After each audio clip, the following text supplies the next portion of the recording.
Most people think buying the car is the expensive part, but in the UK, that's usually just the beginning. If you're new to the UK or buying your first car, owning a car can quietly cost you hundreds every month. So before you rush into buying one, let's break down what it really costs. In this video, I'm going to show you the real cost of owning a car in the UK. We'll look at insurance, fuel, road tax, MOT, servicing, repairs, and the hidden costs that catch up a lot of new drivers up. Because the goal isn't just to buy a car. The goal is to buy a car you can actually afford to keep. 1. Buying the car. Let's start with the obvious cost. For a decent first car in the UK, you're usually looking to spend about £1,500 to £5,000. Of course, you can find cars cheaper than that, but cheap doesn't always mean affordable. A car might cost £1,000 to buy, but if it needs tires, brakes, clutch, suspension, and MOT work, that cheap car can become very expensive very quickly. So when you're buying your first car, don't only look at the price, look at the condition, look at the service history, look at how much it will cost to maintain, because sometimes the cheapest car to buy is the most expensive car to own. 2. Insurance. Now let's talk about the biggest shock for most new drivers, insurance. If you're new to driving in the UK, or you don't have much driving history here, insurance can be expensive. For many new drivers, car insurance can easily be between £1,200 to £2,500 per year, sometimes even more, depending on your age, postcode, car, job title, and driving experience. That means you can be paying over £100 to £200 every month for insurance, and this is why your first car choice matters so much. A small, simple car can be much cheaper to insure than something bigger, faster, or more complicated. So before you buy any car, always check insurance quotes first. Never buy the car first and check insurance after. This is one of the biggest mistakes new drivers make. 3. Fuel. Fuel cost depends on how much you drive, but for most people, you might spend around £80 to £100 per month. If you're only doing short trips, school runs, work, and local driving, it may be on the lower side. But if you're commuting long distances, driving on motorways, or using the car every day, fuel costs can climb quickly. This is why small petrol cars are usually better for first-time buyers. They're simple, economical, and cheaper to run. And if you're new to the UK, I'd be careful with older diesel cars. They may look cheap, they can bring extra problems, especially if you mostly do short journeys. Diesel cars don't like short start driving.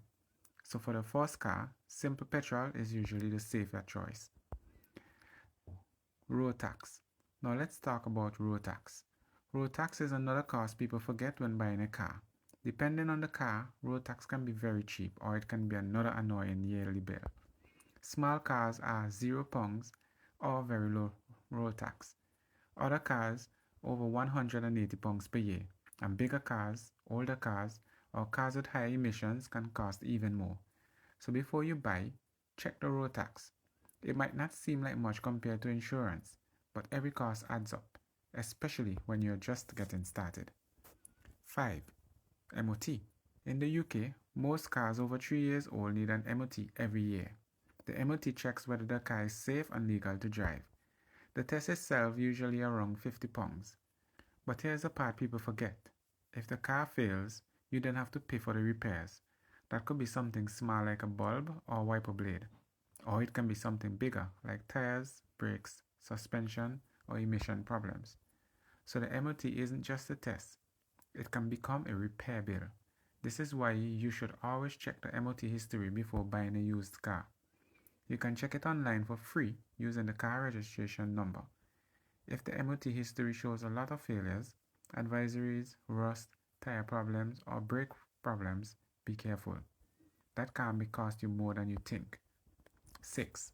Servicing.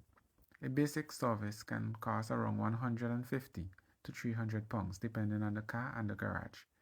This usually includes things like oil, filters, and basic checks. Some people skip servicing to save money, but that can be a mistake. Skipping service can lead to bigger problems later.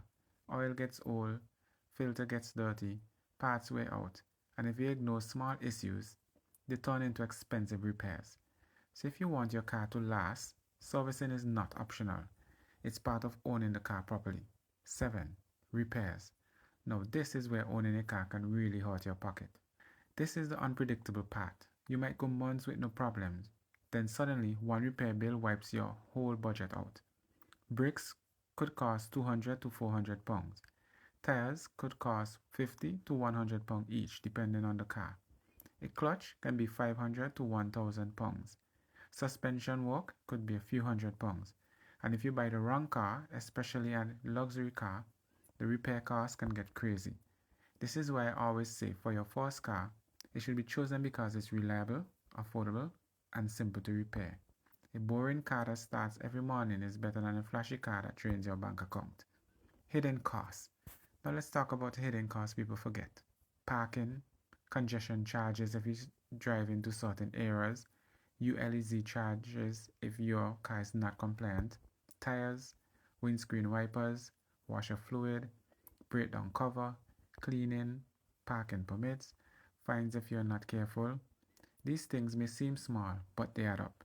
And if you're new to the UK, some of these costs can catch you off guard. So owning a car here is not just about the monthly finance or the price you paid for the car. It's the full running cost. So let's put it together. For a basic first car in the UK, you might be looking at something like this. Insurance, around £100 to £200 per month. Fuel, around £80 to £100 per month. Maintenance and repair, put aside at least £50 to £100 per month. Road tax and MOT, maybe £10 to £20 per month. So realistically, a car in the UK could cost you around £300 to £400 per month. And that's for a normal, sensible car. If you buy the wrong car, that number can be much higher. So what should you do? First, choose a car with low insurance. Second, choose a car with cheap parts. Third, check the MOT history. Fourth, avoid cars with no service history. Fifth, don't buy all luxury cars just because they look cheap. And most importantly, get insurance quotes before you buy the car, because a car may be cheap to buy but expensive to insure, and that can ruin the whole deal. If you're new to the UK or buying your first car, keep it simple. Your first car should be reliable, affordable, and easy to maintain, not flashy. If you're still choosing your first car, watch my video on the best first cars to buy in the UK. And if this helped you, subscribe for more UK starter guides to help you save money, avoid mistakes, and settle into the life in the UK the smart way.